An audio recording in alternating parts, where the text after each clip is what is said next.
Thank you, Saul, and also my thanks to Stevie Starr and to the development and alumni team, and also to Laura and Greg and Kane and the whole ACCA team. It's fantastic to be in this venue, being able to do this event tonight. So I'm interested in what makes a composer's work seem distinctive in the world of contemporary classical music. My personal experience suggests that arranging, performing, and recomposing past music can give you insights into musical processes and structures which you don't get from just listening alone. So not just listening to music, but taking part in it is really important.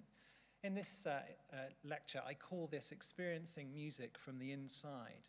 So my questions this evening are, can knowing the past by experiencing music from the inside give today's work an original edge? And what's going on when a musical arrangement starts to turn into a composition?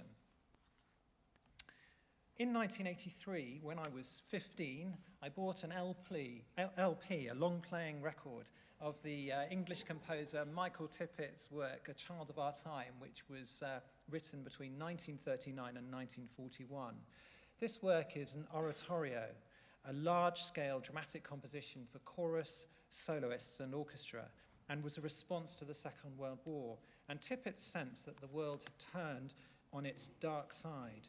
It opened my ears to socially concerned music, and it had, I felt, an incredibly powerful artistic signature. I wondered how it was made. I read that Tippett's work was profoundly influenced by The Messiah, also an English language oratorio written 200 years before in 1741 by George Friedrich Handel. Soon after this, I experienced this piece from the inside by singing it as a member of a chorus at the Endellion Festival conducted by Richard Hickox. It was really through this formative experience of singing in the chorus of The Messiah that I could understand how Tippett learnt from Handel, but not by simply copying an old sound world. Instead, he proceeded from a deeper study of the older music's inner voice or signature.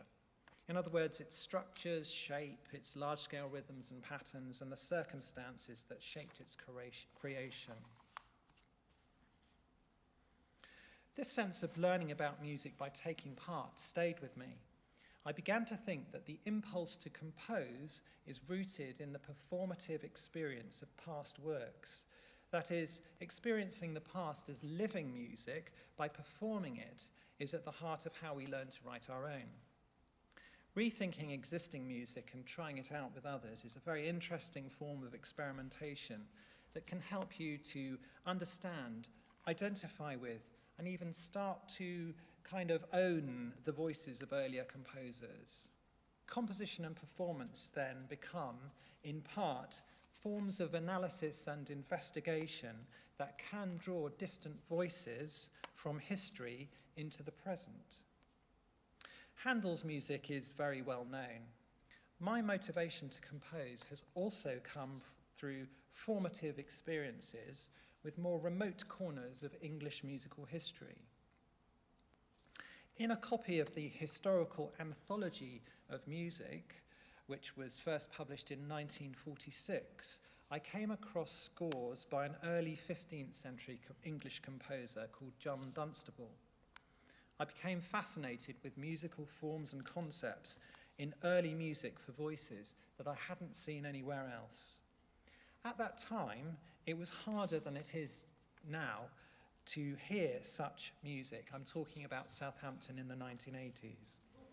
But as well as wanting to hear it, I wanted to experience this music from the inside. Arranging Dunstable's music for modern instruments was the way to do this. It meant I could play through this music with friends and family. The inventive style of this remote music made a big impression on me. The ensemble will now perform example number 1, a brief extract from one of those arrangements, which shows how I first experienced the sound world of John Dunstable by transcribing his work for modern instruments.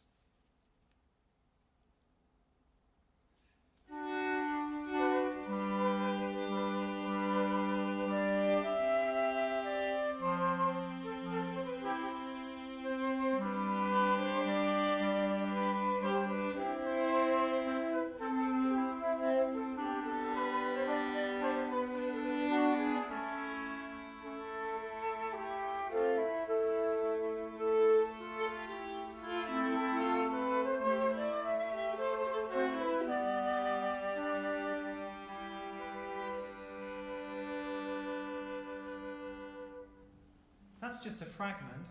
These sounds were first conceived by John Dunstable and written down by him in approximately 1420 as part of an extended religious composition for 4 voices entitled Veni Sancte Spiritus, which means, "Come, Holy Spirit, transmit the heavenly radiance of your light." Yet this music from long ago is itself reaching back to an earlier past. You might have heard the cello playing very few notes, and compared to the other instruments, moving very slowly. This is the tenor, or the holding voice, formed out of pre-existing religious song for solo voice, called plain chant. Dunstable was embedding an earlier piece of plain chant called Veni Creator Spiritus into his new piece in order to provide some overall structure and organization.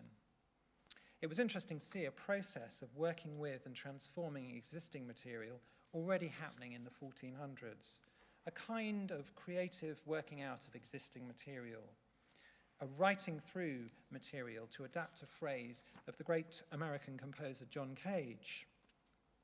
This process of writing through is, for me, a step on from simple arrangement. And that moment is particularly tangible, as it were, when the composer starts to transform this past material and to make it their own, a form of creative appropriation, I suppose.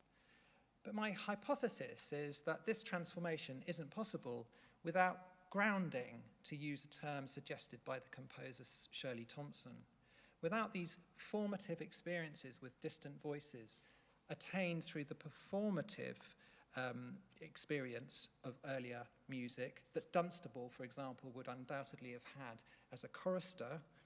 Attempts at recomposition risk being mere technical exercises. This sense of the formative is what makes artistic practice so important in development and research, because it leads to the ability to build on and transform material. When I say transform, I mean the composing techniques and decisions you consciously and unconsciously apply to the source text in order to produce the new. And if those techniques are formed by lived, personal experiences of music making, every instance of transformation from an old text into a new one can, in theory, be a distinctive creative contribution. Throughout 2018, I was exploring the tensions between recomposition, appropriation, and originality in an experimental composition project. I adopted definite and conscious models in older music in order to do this. I called this work Sinfonia. It was driven by a creative response to 6 different works by composers active in England across the period 1415 to 1611. This table shows that the works I chose as starting points included vernacular song, religious vocal ensemble music with Latin texts, and secular madrigal, another type of music for vocal ensemble.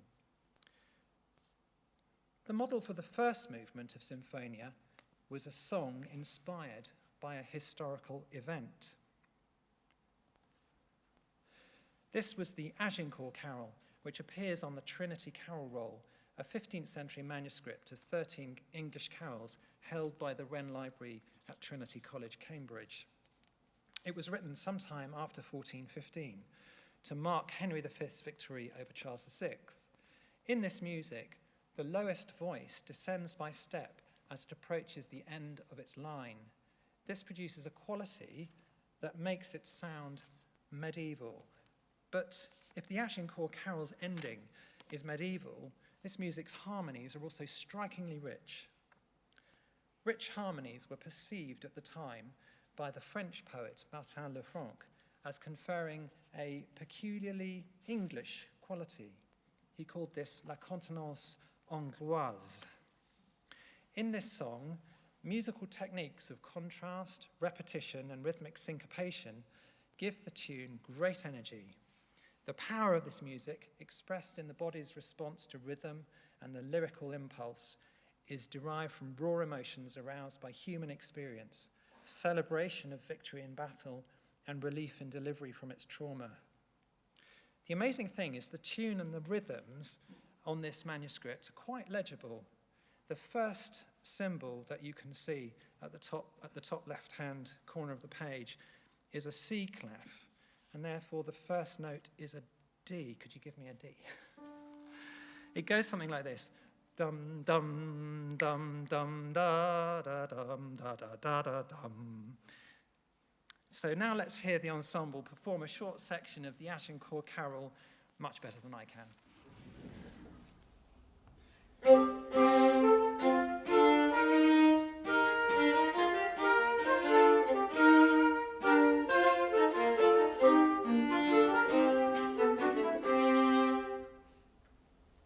So that's the sound of the original on modern instruments.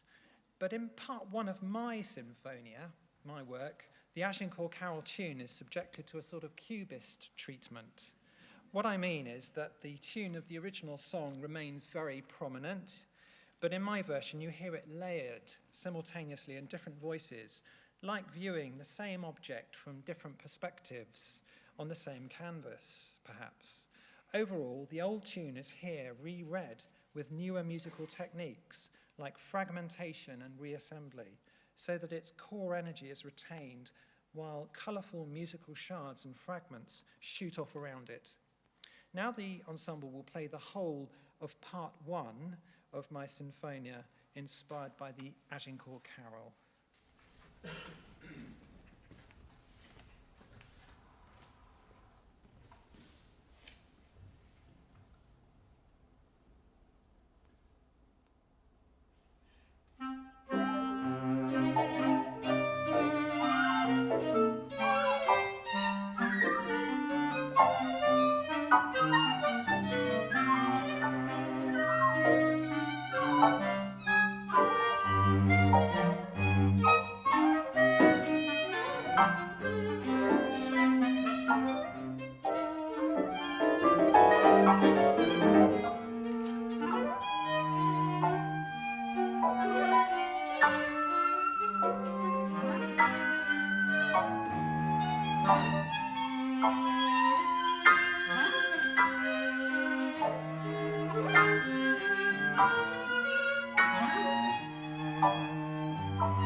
Part two of Sinfonia is very different from part one, where the lines of part one are strongly delineated. Part six is soft and veiled, with the source melody constantly becoming submerged in enigmatic textures. My source for part two of Sinfonia was Stella Caeli extirpavit by John Cook, who lived from approximately 1385 to around 1442. Cook's work is written for 3 independent voices, and so is an example of what musicians call early polyphony. Along with John Dunstable's music and others, Cook's work appears in the Old Hall manuscript. This is a very significant source of harmonized English sacred music of the late 14th and early 15th centuries, copied out by hand in the early 1400s. Cook's Stella Caeli uses a short Latin text that was set many times in the 15th century. It is a fervent appeal to spare the population from the terrible effects of plague. What is interesting about understanding this text is it opens up one's appreciation of social context. Understanding the text opens up something that is psychologically dark. The composition's subjects are illness and the fear of death, and it uses a startling image of a view of constellations in strife that mixes science, medicine, and faith. So this text fragment reflects human histories that are messy, compromised, painful, and political. In turn, understanding this makes one think about the features of John Cook's music more carefully. Let's hear that now. This is the opening of John Cook's Stella Caeli extirpavit for voices, again transcribed for performance by the instrumental ensemble, example 4.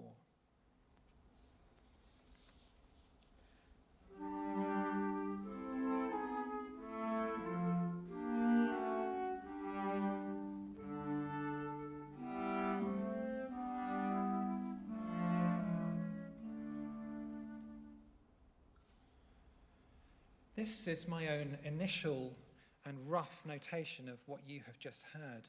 Two features strike me. The first 6 notes of the tune are quite curiously shaped. They turn around on themselves in small intervals. For me, this corresponds to the image of stars being out of alignment. Secondly, the opening melodies of the top 2 voices sing in parallel, producing a distinctive harmonic quality. These features shaped the composition of part 2 of my Sinfonia. Firstly, the curious melody of the original provided a starting point or a pattern for a gradually expanding musical series of notes. This idea became the basis for my new work. I could then produce a stream of notes which would ornament Cook's original music, which you can see underneath. The streams of notes are organized by the same musical interval or space, vertical gap between notes, that defined the parallel relationship of the top 2 voices in the original. So, both the sound world and the ideas of John Cook's composition shaped the application of my compositional methods in the writing of part 2 of Sinfonia. And this is what the final version looks like. Let's now hear the ensemble perform just the opening 6 bars of part 2.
Part 3 of my Sinfonia is a homage to John Dunstable, who lived from about 1390 to 1453, whose music we heard earlier in the piece called Veni Sancte Spiritus.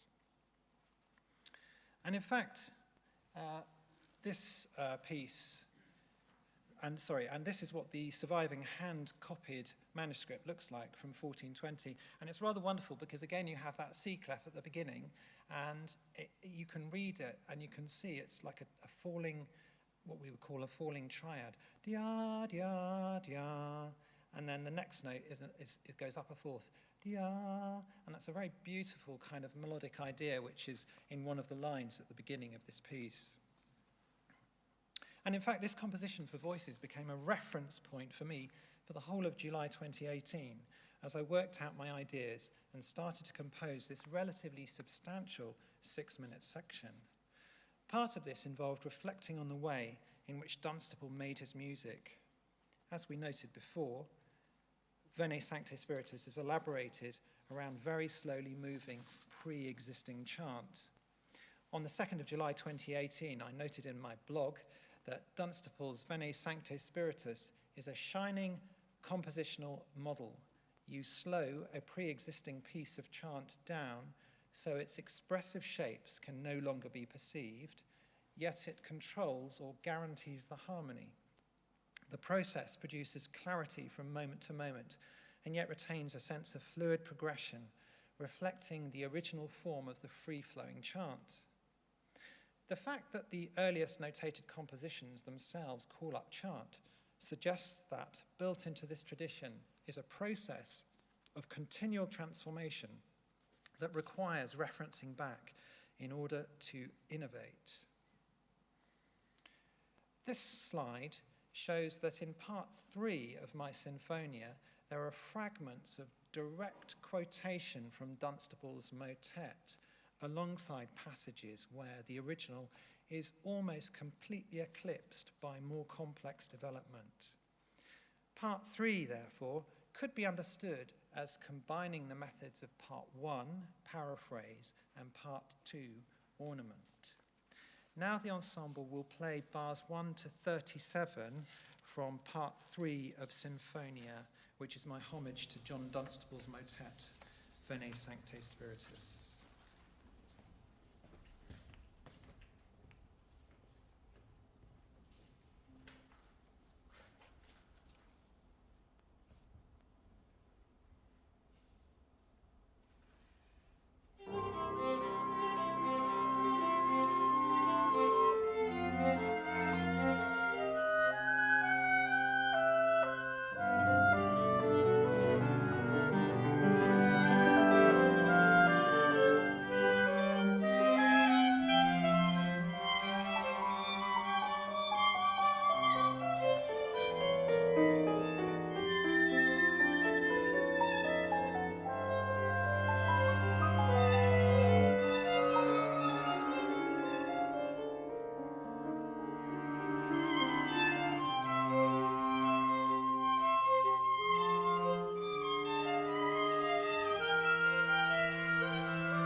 Part 4 of Sinfonia began life as a short transcription project for the Attenborough Centre's Tallis Festival in January 2018.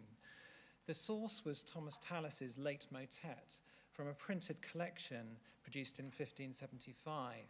The title of the motet was In Jejunio et Fletu, which translates as with fasting and tears, the priests prayed, spare thy people.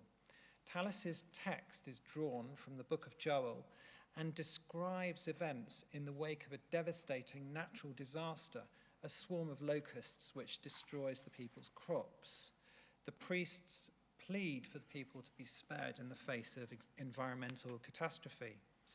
Just as the text resonates with contemporary anxieties, Talus's harmonies sound amazingly modern in the way they move from one place to another, pivoting often on just a single note. I began my work by once again writing out the vocal lines for the ensemble of flute, clarinet, violoncello, and piano. This was a process of simple transcription. But in the course of working on this arrangement, something changed. I wrote in my blog on the 8th of February 2018, as I absorbed the strange and beautiful harmonies arising from Talus's vocal lines, the violin came forward in my mind, prompting a new layer and introducing a new foreground that slightly blurred the original. And to this counterpoint, the piano also introduced a new layer. To describe this in a little more detail, at the opening of Talus's motet, three voices, known as the superius, descantus, and contratenor, sing the syllables of the text. In my example, Talus's original notes are in black. Each of the three lines are displaced by a beat, which kind of animates the harmony and makes it more spacious than simply having, one chord after another. The harmonies form a changing succession of three-note chords, which produces a quite poignant effect. My musical transformations are the red notes. They kick in with the solo violin. The violin is playing completely new material. It is built on a constant three-note rhythm against a prevailing two-note rhythm. Its new material is produced by condensing the three voices and their carefully woven formation into a single line. This idea became the governing pattern of the solo violin's commentary throughout the piece. The process reaches its highest intensity at the point where Talus finally arrives on the composition's home chord at the end of the climactic phrase, between the porch and the altar, the priests lamented, saying, spare thy people. Here in my version, at this dramatic point at which the people appear to have lost everything, the violin explodes into double and triple stopped writing, even as it persists with its governing three-note rhythm. These effects produce intensification that is at once an extension and yet still a writing through the harmonic implications of the original vocal lines, producing a solo violin that stands apart as a commentary upon and over the original, and yet it coexists with Talus's masterpiece. It's an example of a distant voice inhabiting new work. But I'd argue that this apparently curious experiment is actually consistent, again, with how the tradition reinvents itself. This is what part 4 sounds like.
Sinfonia's Part 5 represents a leap forward into the age of the secular madrigal. The Silver Swan, probably composed around 1612, is one of the composer Orlando Gibbon's most celebrated madrigals. That's a composition with a secular and often erotic text for a small group of singers. In this section of my Sinfonia, the original is almost completely submerged under the weight of dreamlike falling and rising melodies, whose relationship with traditional harmony is rather oblique because of the layers this method produces. I noted as I sketched this work that there is just the faintest outline of the melody, tracing a line through the texture. Fantasy bleeds into structure using slow loops and repetitions. The main lyrical line, in fact, at the beginning of this piece is in the cello, and this very approximately traces fragments of melody from the original. In Sinfonia's Part 5, which has the subtitle Silver Swan, the distant voice is almost occluded or submerged. It's almost all transformation, but with the occasional thread of melody floating to the surface. And we'll now play just the opening 10 bars of Part 5.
Part 6, the final section of Sinfonia, is inspired by a genre called the in nomine.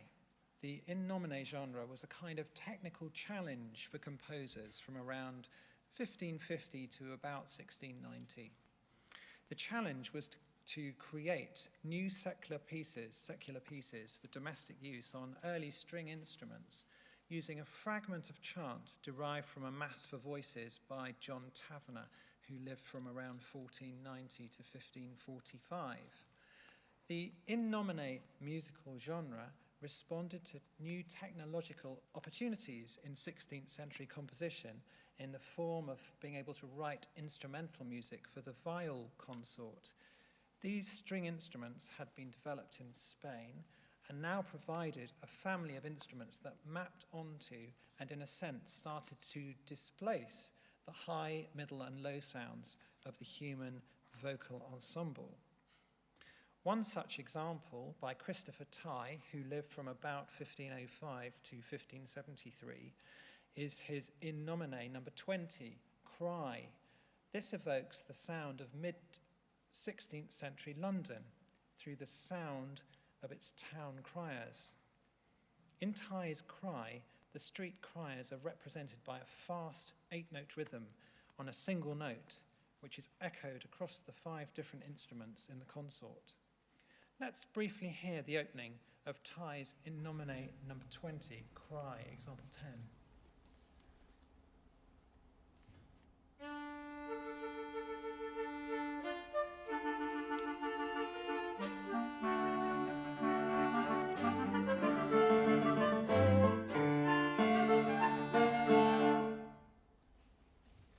In this example on the screen, the old chant that is the kind of like challenge for this, compositional puzzle, as it were, the old chant is marked in red.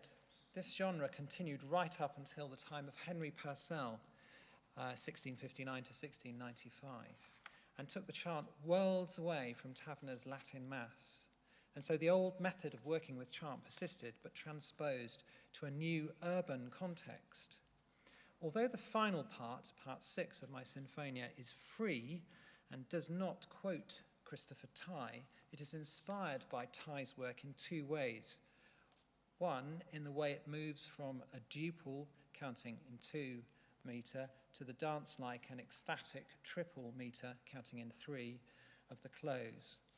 And secondly, in its hints of quotation from the streets. And this happened because while thinking of Tye's sonic representation of London street life in 1570, I learnt through a conversation with my colleague, the composer, Dr. Evelyn Ficara, that there were over centuries a huge variety of town criers.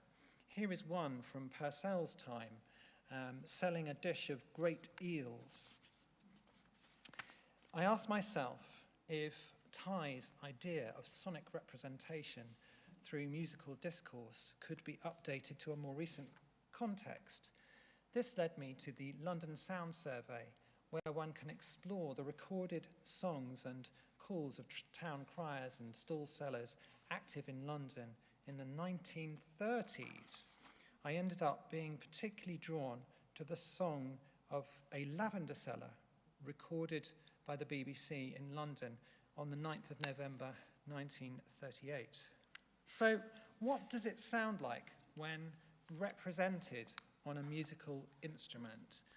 Example 11, please. Thank you.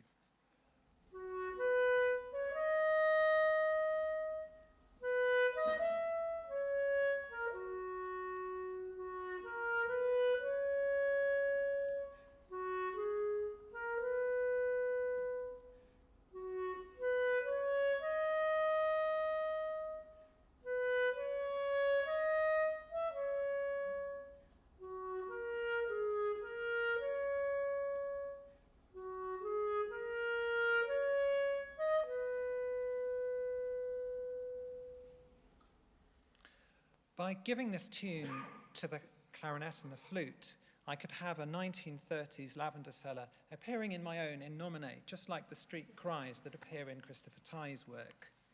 I suppose I was looking for ways in which the past, the recent past, could also be heard as part of a continuum of historical oral experience, drawing on both actual recorded sounds as well as those filtered through the musical imagination of composers.